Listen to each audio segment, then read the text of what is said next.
to a Robin Banks Productions, baby.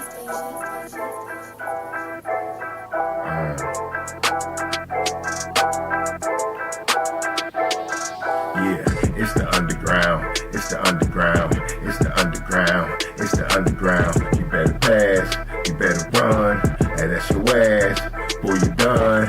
It's the underground, it's the underground, yeah, it's the underground, it's the underground. You better pass, you better run, and that's your ass, boy, you done. Move the sticks, first down. You better not step out of bounds. You don't really want it, but you really need it.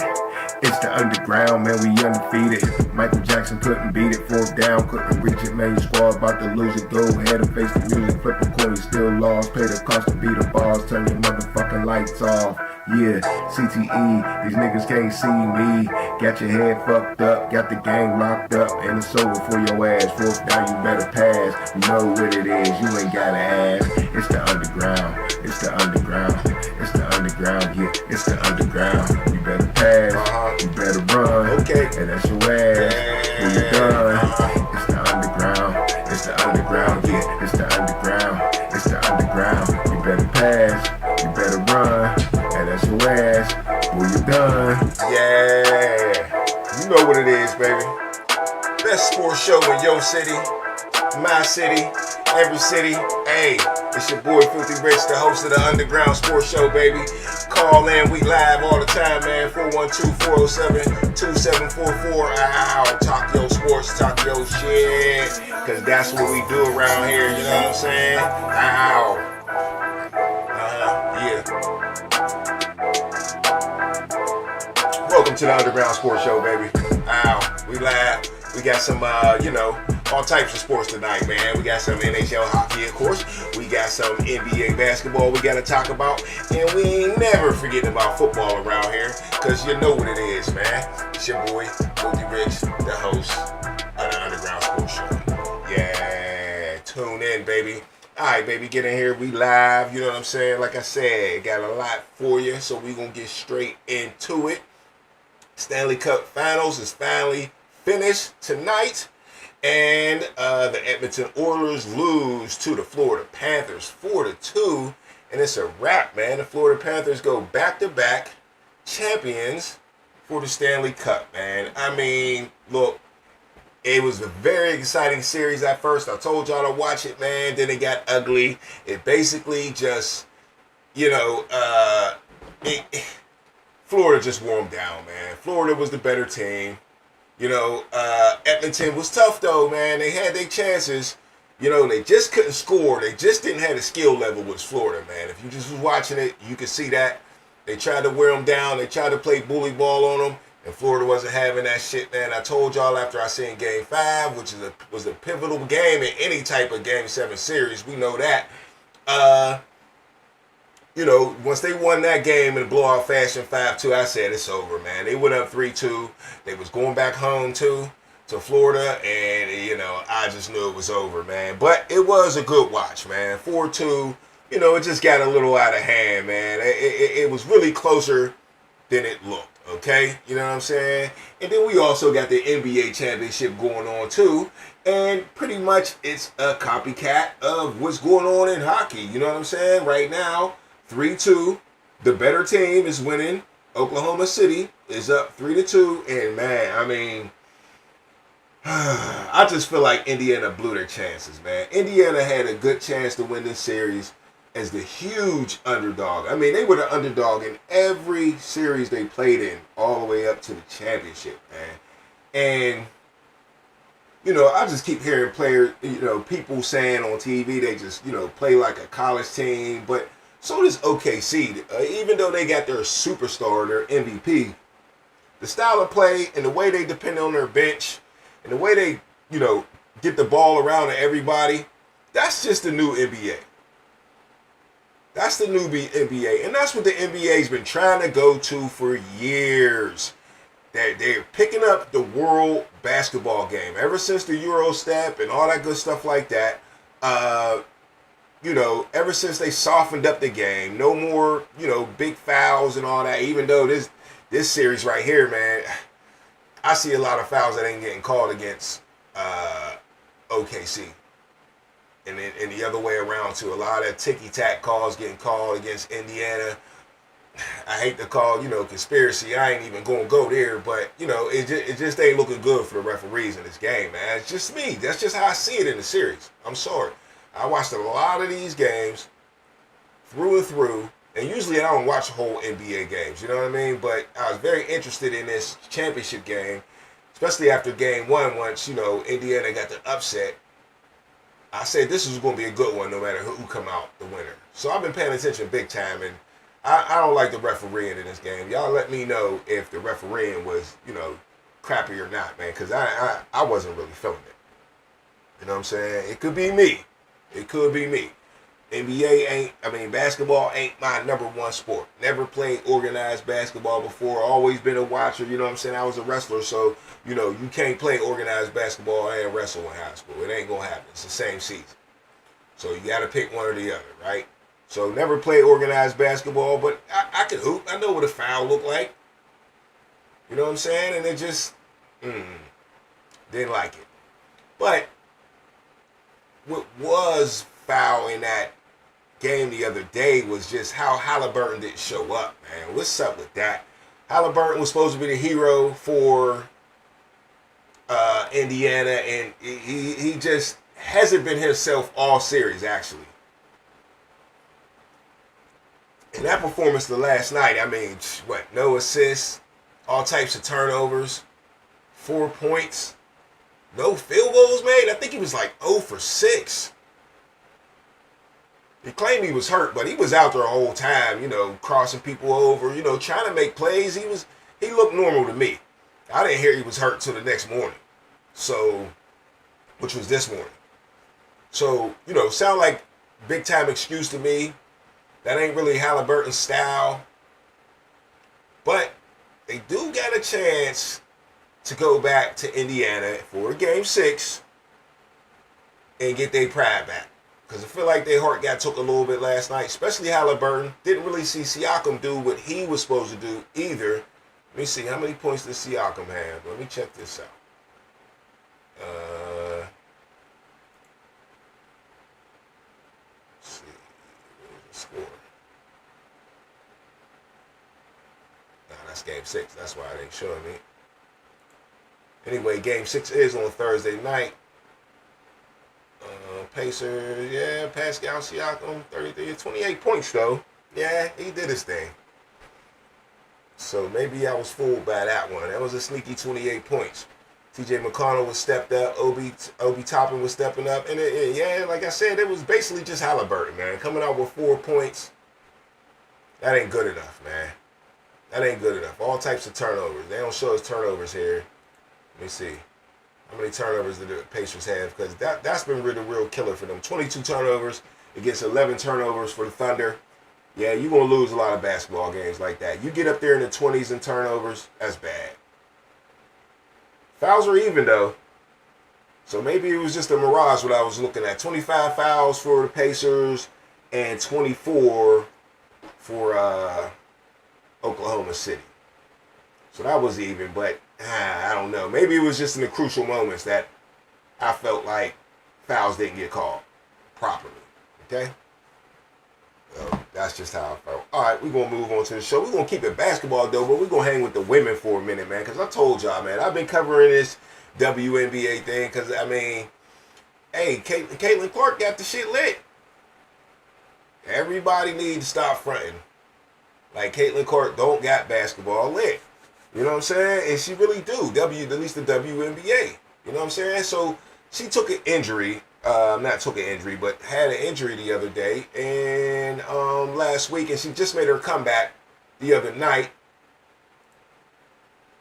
But the story I got is actually about another player praising Caitlin Clark. So former Chicago Sky star leaves no doubt on her opinion of Caitlin Clark. Okay, former Chicago star leaves no doubt about Caitlin Clark. Caitlin Clark grabbed the attention of the basketball world on Saturday as she made her highly anticipated comeback, a 3-week injury layoff. All right, Clark made up for the lost time for going off for a season high, 32 points and 7 triples to lead the Indiana Fever to a statement win. You know what I'm saying? First came back, she hit 32, you know what I'm saying, and hit 7 3-pointers.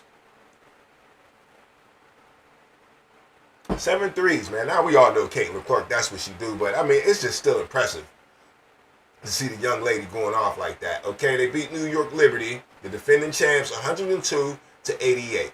But the real story is about the Minnesota Lynx All-Star guard Courtney Williams could not help but comment on Clark's incredible outing. A video of Williams, who suited up for the Chicago Sky for one season in 2023, is currently making its rounds on social media. 31-year veteran reacts to Caitlin Clark's performance against New York while also calling out the haters. I ain't gonna lie, Sabrina was cooking, but Caitlin was cooking, bro. Williams told her Lynx teammate Natasha Hadman in the video. Go look at her stat line, bro. Now, when I was in the chat and I said Caitlin Clark, them girls... Oh, she said, now when I was in the chat and I said Caitlin Clark make them girls different, talking about her team, she said y'all was in the chat talking. They was in the chat hating. You know what I'm saying? So basically she said, stop hating on motherfucking Caitlin Clark, man. And here go old girl right here. This is what she look like. Courtney Williams from the Lynx. You know what I'm saying? All-star guard. And she's giving Caitlin Clark her flowers, man. You know what I'm saying? She's saying that, look, Caitlin Clark makes a difference for that team. Big time. Because I believe they went 2-3 when Caitlin Clark was out. Okay? So they were winning games before she went out for 3 weeks, went 2-3 over that span, and then come out and blow out the defending champs on her first day coming back, hitting 7 3-pointers. So I think the real love in this story is the love that she's just showing Caitlin Clark instead of the hate, because that's all we've been seeing out of the WNBA is catty fights and hate on whoever they want to hate on. It was going both ways, you know what I'm saying? We had Ryan Clark and RG3, you know, hating on each other over this women basketball shit, but finally we get some love thrown out there, you know what I'm saying? We definitely get some love thrown out there. And you know, if we just talk about Caitlin Clark, they get upset about that too. So let's talk about Angel Reese, man. And you know, I got a story about Angel Reese right here too. So we gotta show love to Angel Reese, so you know she don't get upset, cause you know how they get, man. You know what I'm saying? You talk about Caitlin Clark too quick, you gotta talk about all of us. All right, so let's see what kind of love they show Angel Reese over the weekend, okay? Angel Reese earns a new nickname from the WNBA on Sunday, okay? There have only been 2 players in WA this season who have recorded a triple-double, Caitlin Clark and Angel Reese, all right? Angel Reese achieved the feat against Connecticut Sun, helping the Chicago snap the 3-game losing streak in a 78-66 win for the Sky. Reese posted 11 points, 13 rebounds, and 11 assists. All right. After the game, which helped Chicago advance to 3-7 on the season, the WNBA posted a message about Angel Reese, seemingly giving the Sky Star a new nickname. The new nickname is Triple Double Barbie, posted on the official social media account of the WNBA. With 11 points, 13 rebounds, and 10 assists, 7 minutes into the fourth quarter, Angel Reese has officially recorded her first triple-double and the second triple-double of the season, okay? So, that's her first triple-double, and the only other triple-double, like they said, was Caitlin Clark.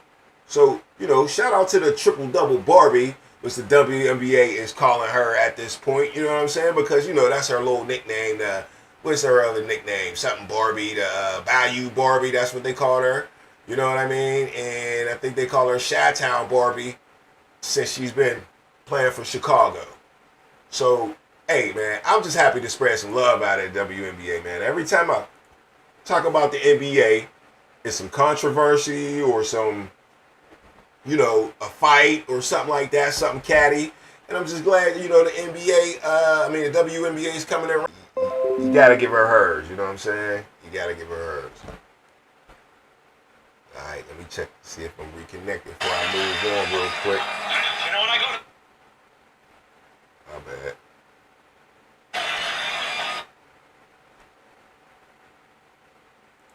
Yeah, but up next.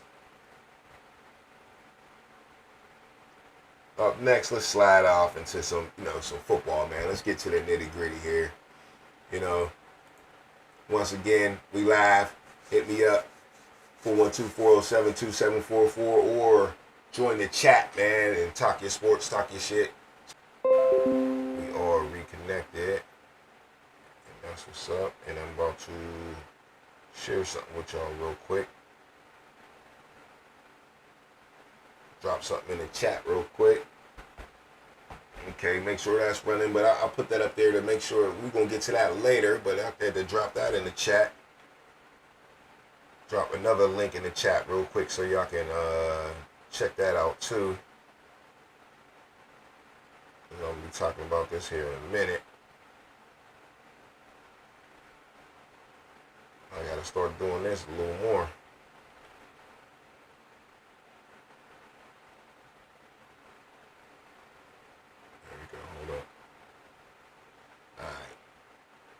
All right, up next, got some NFL stuff going on. Some stuff I seen online, man. NFL teams on the come up here. Let's see what they got to say here. This is from NFL Network. Bears, Jets, Raiders amongst most improved teams headed into the 2025 NFL season, right? So, this is the NFL Network's prediction on the teams that's going to be most improved. I got my teams that I think is going to come up, but first on their list is the Arizona Cardinals. They picked up Josh Sweat, Calais Campbell, Dalvin Tomlinson. It was a veteran defensive tackle, so they got a lot of help on the defensive line. They solidified that, but to me, if Kyler Murray doesn't play well, then it all goes downhill no matter what, all right? So Chicago Bears are also on this list. Now, a lot of people's high on the Chicago Bears. A lot of people think Chicago Bears going to make the playoffs this year. We shall see, huh? They made some upgrades like Grady Jarrett, which is a huge upgrade. I mean, he's one of the best defensive nose tackles in the league. Luther Burden, rookie out of Missouri. I'm not too sure on him. What I seen of Luther Burden, I really didn't like the stat line. And when I seen him play, I wasn't wowed. So, that was a high pick they picked. But they did fill up their wide receiver room. There's no excuses for Caleb Williams this year. Also, they got Colston Loveland in the first round. So, they definitely got guys they can throw the ball to. So I think that's why they're on this list. The Las Vegas Raiders. Now, that's one team that's definitely on my list. I think this is probably going to be the best team out of all these teams, at least talent-wise. We'll see how the records go. But, they brought in a good coach, first of all. And then here it's saying, Geno Smith improved the Raiders drastically. We shall see about that. We'll see if it was the Seahawks or we'll see if it was Geno Smith, right? All right, and they got Josh Jacobs' replacement. Finally, they got Ashton Jitty in the draft. So we shall see, man. Everybody's expecting the Jazz for Ashton Jitty to do some, put in some work after that 2,000-yard season in college. We shall see if he can transfer over to the NFL as well. All right, they also picked up former Steeler Landon Roberts, the run stopper, former Carolina Panther Jeremy Chin, and quarterback Eric Stokes. I believe he is coming from Washington off the top of my mind. All right. So I don't understand this next team. Minnesota Vikings on a most improved list. The Vikings was pretty decent last year, but they think they could be that much better. I think they only lost, 3 games last year? 2 games last year? Sam Darnold's gone. J.J. McCarthy stepping in, so I don't know, man. I don't agree with this one at all. I mean, they should still be good on defense, but you just never know what you're going to get out of a rookie quarterback. That could blow everything up. Now, the next team here they got is the New England Patriots. Got got the new coaching staff. You gotta be liking that. They did have a good draft. Travion Henderson. They brought in Stephon Diggs. Mac Hollins at receiver. They were very much lacking that receiver. So we'll see if Drake May can work with these boys. I don't think this is no guarantee here. But we shall see about the Patriots. In a tough division with the Bills, it's going to be tough. We'll see if Drake May can step up, man. He really didn't show those improvements like we wanted him to last year. You know what I'm saying? At all. All right, so, and last, but maybe the least, is the New York Jets. New York Jets. Not sure. Not sure about the Jets, man. I mean, they did pick up, of course, Justin Fields, who a lot of people think the Steelers should have kept around just because he's young. But, Justin Fields might just be Justin Fields at the end of the day, man. There's something the Steelers didn't like about him. Something Chicago definitely didn't like about him. So is he gonna really bring what the Jets really need? And they don't have really much around him. If Aaron Rodgers couldn't get it done, I really don't have a lot of confidence in Justin Fields to get it done. You would have to believe in a new coaching staff and Aaron Glenn that he's going to bring that defense to another level to where they can dominate games and give Justin Fields the ball over and over and over again. But I don't know about that, man. I mean, when you say most improved teams, I'm feeling like a team that can make the playoffs. And these teams here, Arizona, Chicago, the Raiders, Minnesota, New England, the Jets, I don't know if any of these teams can make the playoffs for real. It's just going to be tough. Some of the divisions they in is tough. I mean, I really like the Raiders, but you got the Chiefs and you got Denver in that division. Who have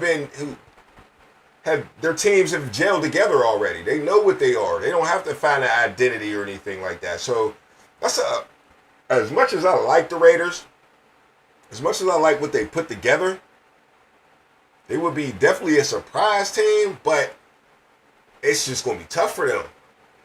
So I want to say the Raiders, but dang, Arizona, they got, they might, like I said, that's up to Kyler Murray, man. I don't know. I don't like a lot of these teams to be, surprise teams. I don't know why Minnesota's in there. That's not going to be a surprise. But I'm going to still say the Raiders might be the best team out of all these teams. We shall see, though. We shall see. I don't know. I do like what New England got going on, but this is going to have to prove it, though. They're going to have to prove it. Got a long way to go for that with the Bills in their division. But the Jets ain't much. They could definitely beat the Jets. New England could be better than the Jets, I think. So to me, two on that list, it's between the Raiders and the Patriots, who's going to be the come-up team. All right? They will be the come-up team. So moving on, I seen another list that had the top 100 players on it. All right? So let's check this out, man. Let's check this one out right here. Top 100 players. See if we got any big surprises in here. Some guy named Prisco, NFL top 100 players in 2025. Saquon Barkley cracks the top 5. Other running backs make top 50 for QBs in the top 10. Let's see where they are. All right. So, number one player, Patrick Mahomes. Patrick Mahomes did not had the greatest season last year. He didn't throw for more yards than Aaron Rodgers. But he did drag his team to the Super Bowl. Well, really the defense dragged him to the Super Bowl. I mean, he was short a lot of players though, man. He had a lot of injuries. Rashee Rice, his number one receiver. Pacheco, his number one running back, out. And yeah, he was dolo. I mean, he had his boy Travis Kelce, but I think people think Travis Kelce took a slide, a big slide. So his number slid too. I don't know if that had nothing to do with Patrick Mahomes or, the weapons and they could key on him. That's probably what it was, but damn. That's surprising Patrick Mahomes number 1. Another surprise at number 2 when I'm looking at Myles Garrett, though. Myles Garrett's a beast. But damn. Number 2 over number 3, Saquon Barkley. How can you put Myles Garrett in front of Saquon Barkley, who had 14 sacks, which is not pedestrian, but, for Myles Garrett, it's pedestrian. Saquon Barkley ran for 2,005 yards. How in the hell is he number 3 behind Myles Garrett? Already don't like this dude's list. It's fucked up. Quick, in a hurry. Josh Allen sitting at number 4. Not mad about that, but I'm still going to put my Josh Allen in front of Myles Garrett. He took his team to the Super Bowl and fucking won the MVP. Even though he stole that MVP, that's a whole other conversation. Now at number 5, Justin Jefferson. All right, Justin Jefferson did have what, like 1,500 yards receiving? Matter of fact, yeah, 1,533 with 103 receptions. Okay, but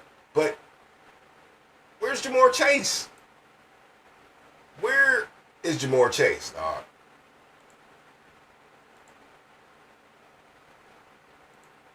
Hold up, let me get back to my list. Where the fuck is Ja'Marr Chase? How you got Justin Jefferson in front of Ja'Marr Chase?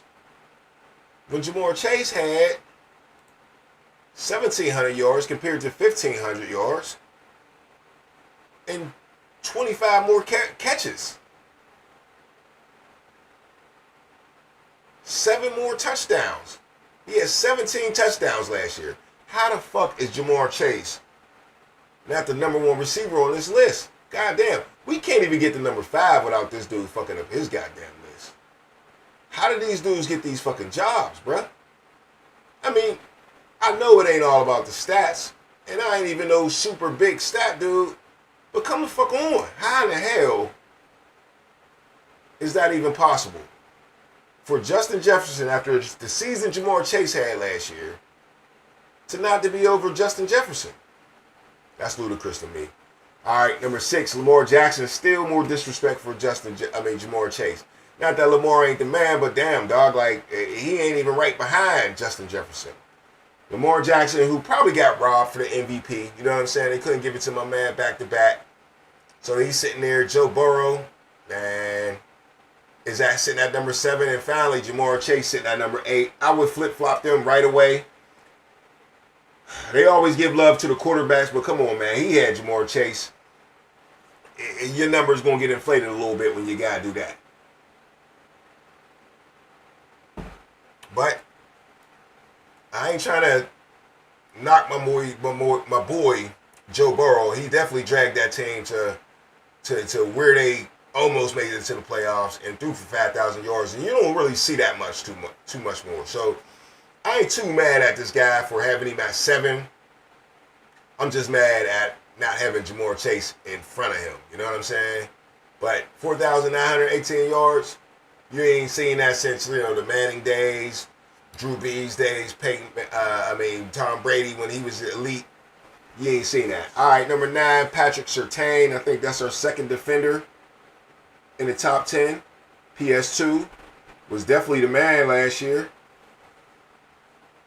Michael Parsons sitting at number 10. I thought they would have been flip-flop, but I'm cool with that. I'll take that. Number 11, TJ Watt. Just there's a little bit disrespect. Yeah, because, but last year he only had 11.5 sacks. Myles Garrett had the 14, but I still think he's a better player, more feared, and makes more impact plays. But once again, he in the final 3 games, he didn't collect the sack or really any stats in the postseason, and that's probably what really dropped him to 11 here.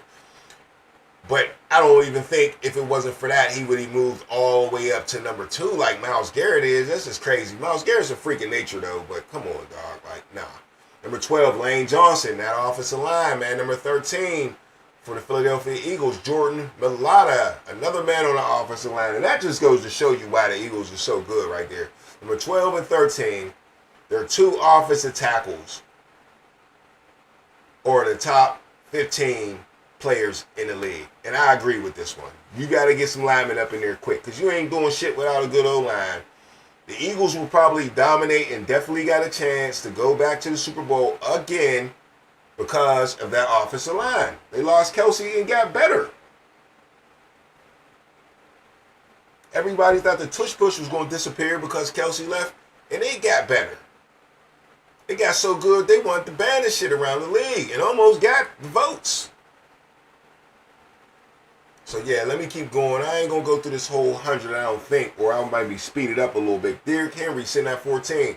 Can't deny him with almost 2,000 yards, all right? 1,921 yards. 15, Aiden Hutchinson. I can't put Aiden Hutchinson in there. He was hurt last year. Aiden Hutchinson for the Detroit Lions.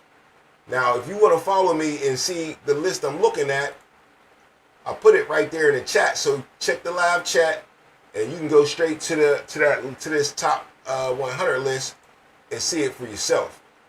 All right.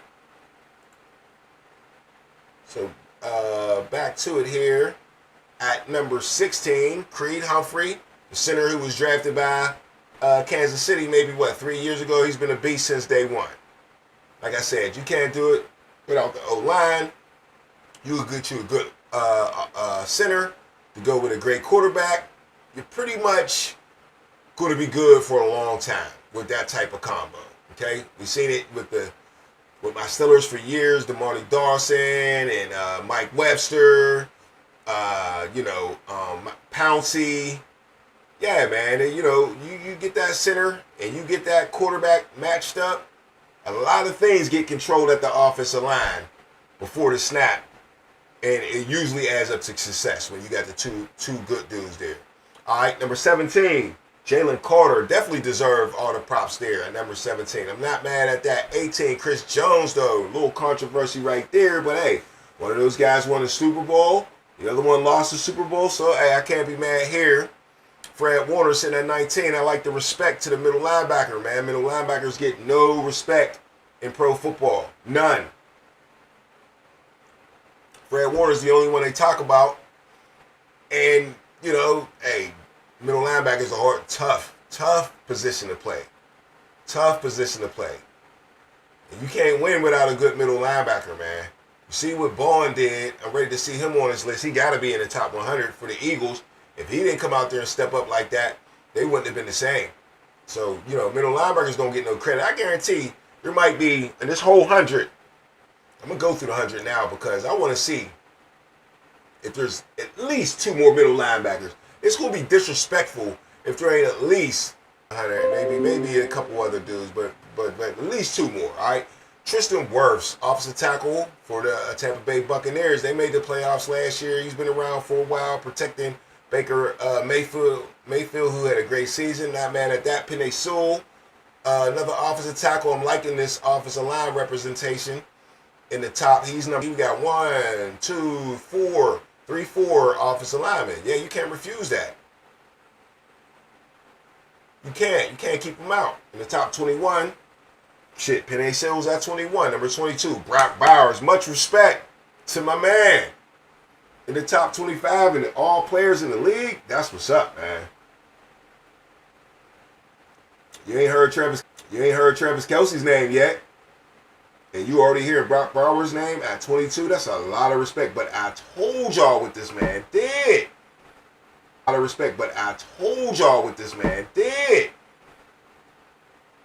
I told y'all what this man did. He really should have been up for the MVP. I don't give a fuck what nobody say. He led all tight ends with 112 receiving yards. He broke all of Mike Dickens' old records and all that shit for rookie records. And really in-season records, I'm pretty sure. He was a beast. Brock Bowers out of Georgia came through. And that's why the Raiders is up. He's really one of the reasons they think they're going up. Because now they got a quarterback that should be able to get him the ball, get other people the ball. I'm telling you.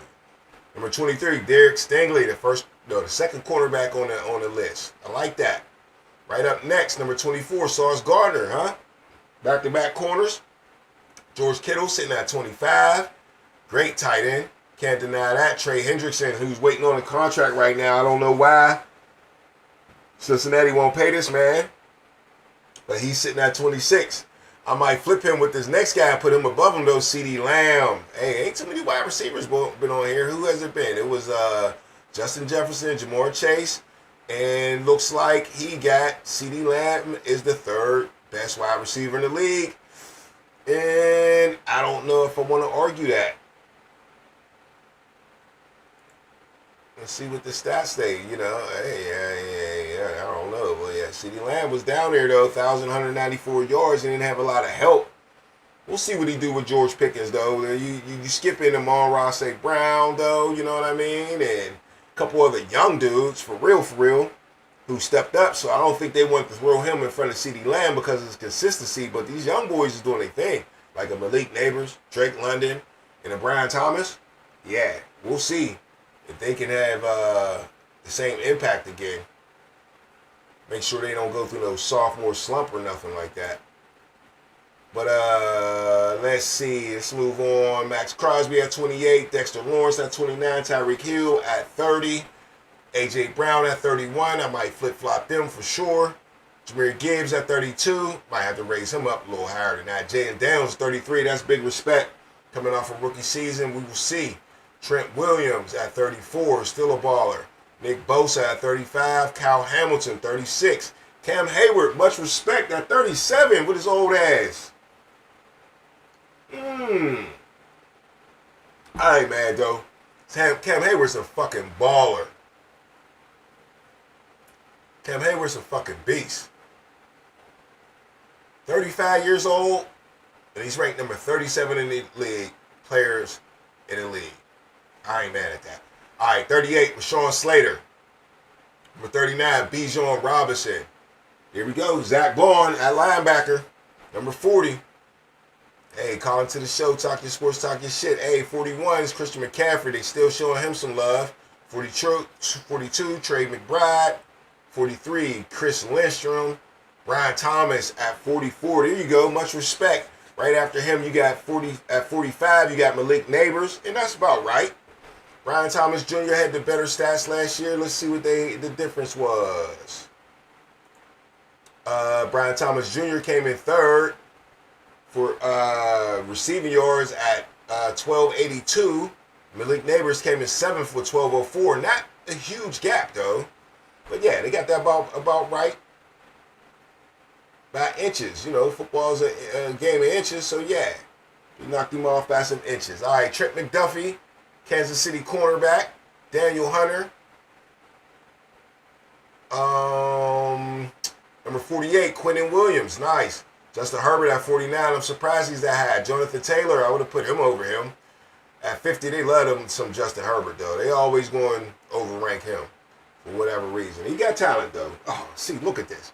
Quinn Murans at center for the Denver Broncos. He must have balled out. But see, this is what I'm talking about. 52, Jalen Hurts. How you got... What the fuck is wrong with this dude, man? How he got Justin Herbert over Jalen Hurts? Justin Herbert ain't did a motherfucking thing. Ever.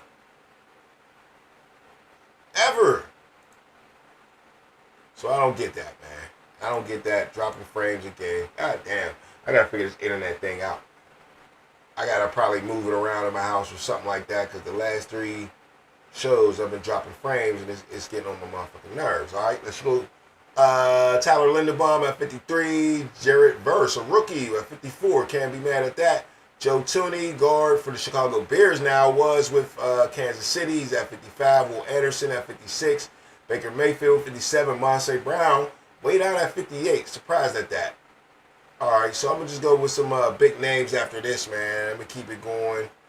Puka Nacua down at 63.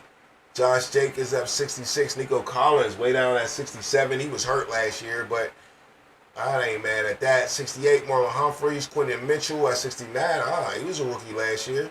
They get a lot of credit, you know what I'm saying? Played on a good defense and helped them win the Super Bowl. T. Higgins sitting at 70.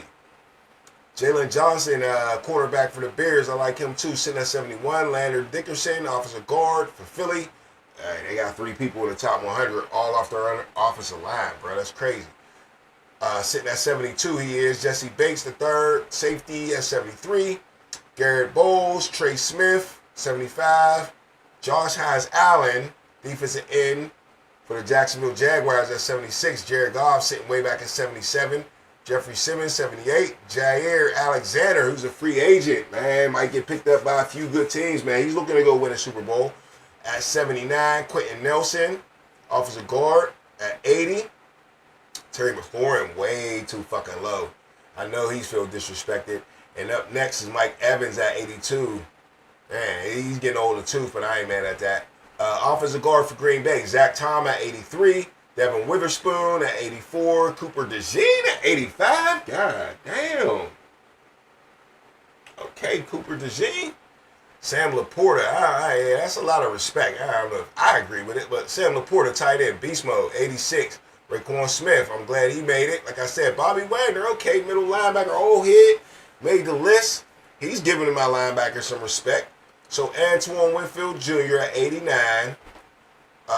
Dak Prescott at 90. I'm glad he's getting some respect because he be getting dragged in the mud. Devontae Adams at 91.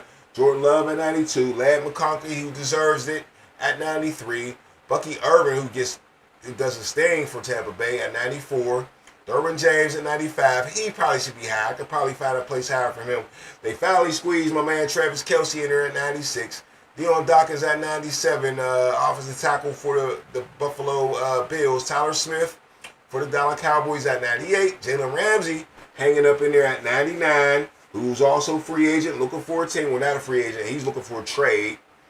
And quarterback Christian Benford, who I'm not familiar with, sitting at 100. He must have had a good year. All right.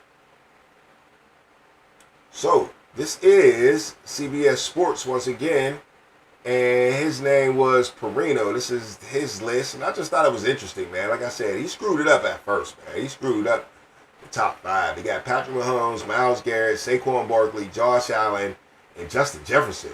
No Jamar Chase. Josh Allen's the MVP. So he should at least be over Patrick Mahomes. Myles Garrett over Saquon Barkley at 2? Nah, that's just crazy right here to me. That's just crazy. Well, let me see what we got on the clock here. The 43-minute mark. We're going to wrap it up here pretty soon. And save a little bit for tomorrow. But, yeah, one more last story I wanted to talk about, man, is right here in Pittsburgh, man. Aaron Rodgers, man, he's valiant town, you know what I'm saying? And I just came across this story where, you know, he had a great first interview. Everybody praised him, said he won the first interview and stuff like that. And, you know, he said he had a lot going on. He had to handle his business and stuff like that. But, and he claimed, you know, he got married. So here's a story. There are no records of this. Aaron Rodgers caught in a huge lie days after signing with the Steelers. So Aaron Rodgers' tenure with the Pittsburgh Steelers got off to a later start than many anticipated. The fans and team had to wait until June to get their guy. But their patience paid off. Pittsburgh will have a 4-time MVP quarterback under center in 2025. However, there is some truth coming out about a big statement he made shortly after signing with his team. There are no records of this at all. Rodgers seems to have kept his closet friends in the dark about his marriage for years. Rodgers and his younger brother Jordan have been estranged from the rest of their family. Okay, the new Pittsburgh Steelers quarterback, 41, confirmed this week that he got married a couple months ago, following weeks of speculation after he had been spotted wearing a black wedding band on his ring finger. The news caught several members of Rodgers' family and friends off guard, and now multiple sources have told DailyMail.com that they are beginning to question if the man the Steelers are banking on to helm them to the first Super Bowl in over a decade is actually someone's husband. As of today, public records show no trace of legal marriage. A clerk in the Pennsylvania County where Rodgers has rumored to have moved told DailyMail.com this week that there's no such marriage involving the football star has been registered. County officials in Las Vegas a common venue of quick celebrity weddings, also confirmed that there is no record of Aaron Rodgers getting married this year.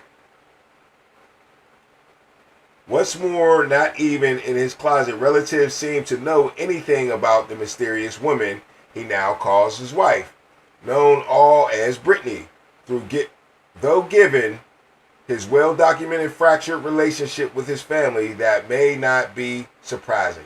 But Rodgers has been embroiled in a long-time feud with his younger brother Jordan, the winner of The Bachelorette. Yeah, we all know that little bit of history right there, whatever like that. Exclusively, let me see. Then it says they are still angry at Aaron didn't go to their wedding. He didn't want his brother to be as big as they, so he didn't go to his brother's wedding. So basically, they said his family don't know nothing about this wedding or nothing like that. Friends have also pointed to Rodgers' long-held aversion to marriage following his 2022 split from Big Little Lies actress Shailene Woodley, to whom he was briefly engaged. After Shailene, Aaron used to say that he'd never get married, but here we are, years later, he's now saying he's married, a source from Daily Mail. Aaron is a whim follower, which is something that's surprising when you see how successful he's been. He gets something in his head, in his mind, and charges forward, really without much real consideration. This feels like one of his whims. Damn. So they pretty much clowning him, man. They saying that they trying to find records of Aaron Rodgers being married and he ain't married. You know what I'm saying? So, first of all, this is my take on it. That's a lot of digging. The man says he's married. He got married, okay? They seen the ring on his finger. He said he got married. He got married. Only these corny news reporting TMZ goofy motherfuckers gonna go check and see if he's really fucking officially married. You know what I'm saying? That's just some corny shit, first of all.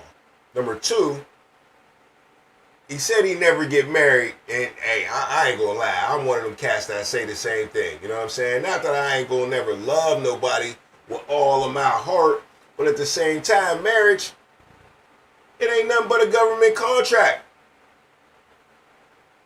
for a man to give up everything you got at the end of the day if the shit don't work. So, you know, I think there's a lot of men out there that believe in love like a motherfucker and believe in holy matrimony, but what that got to do with this contract that the government make you sign when you get married? That's the fucked up part about it.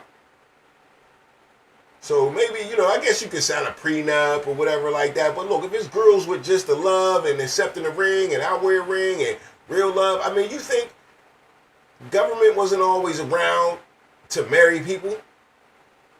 There ain't no government out in the boonies, out in some tribe, in some hut where people's living. They just get married and they keep it real with each other.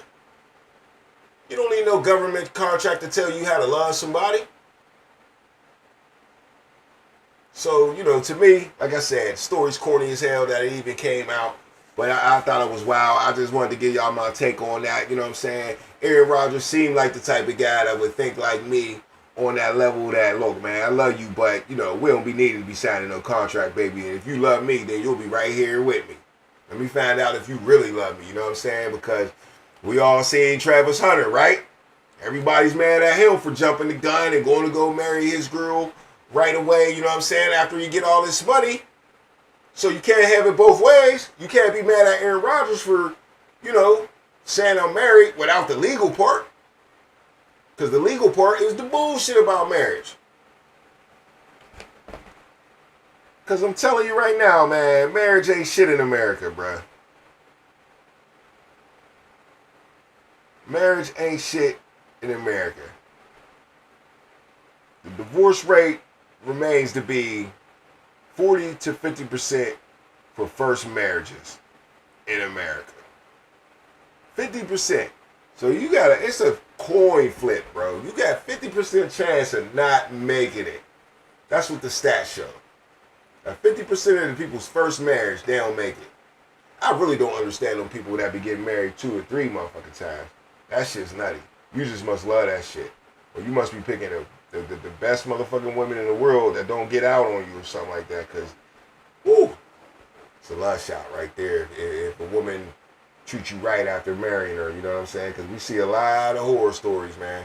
All right, man. Well, I appreciate y'all, man. Hit the like button, subscribe to the channel. You know what I'm saying? We'll be watching the NBA championship here on Thursday or on Juneteenth. You know what I'm saying? So if I don't see y'all by then, which I might, happy Juneteenth, you know what I'm saying? And I'm out of here, man. It's the Underground, man. I appreciate you. Subscribe to the channel. Look, and don't forget to hit the notification button too, man. That way you know when I come on. Show me some love, baby. Ow. We out. Yeah, it's the underground. It's the underground. It's the underground. It's the underground. You better pass. You better run. And that's your ass. Boy, you done. It's the underground. It's the underground. Yeah, it's the underground. It's the underground. You better pass. You better run. And that's your ass. Boy, you done. Move sticks. First down. You better not step out of bounds. You don't really want it, but you really need it. It's the underground, man, we undefeated. Michael Jackson couldn't beat it, fourth down, couldn't reach it, man, your squad about to lose it. Go ahead and face the music, flip the coin, still lost. Pay the cost to beat the balls, turn your motherfucking lights off. Yeah, CTE, these niggas can't see me. Got your head fucked up, got the game locked up, and it's over for your ass. Fourth down, you better pass. You know what it is, you ain't gotta ask. It's the underground, it's the underground, it's the underground, yeah, it's the underground. You better pass, you better run, and that's your ass. When you done, it's the underground, it's the underground, yeah, it's the underground, it's the underground. You better pass, you better run, and that's your ass. When you done.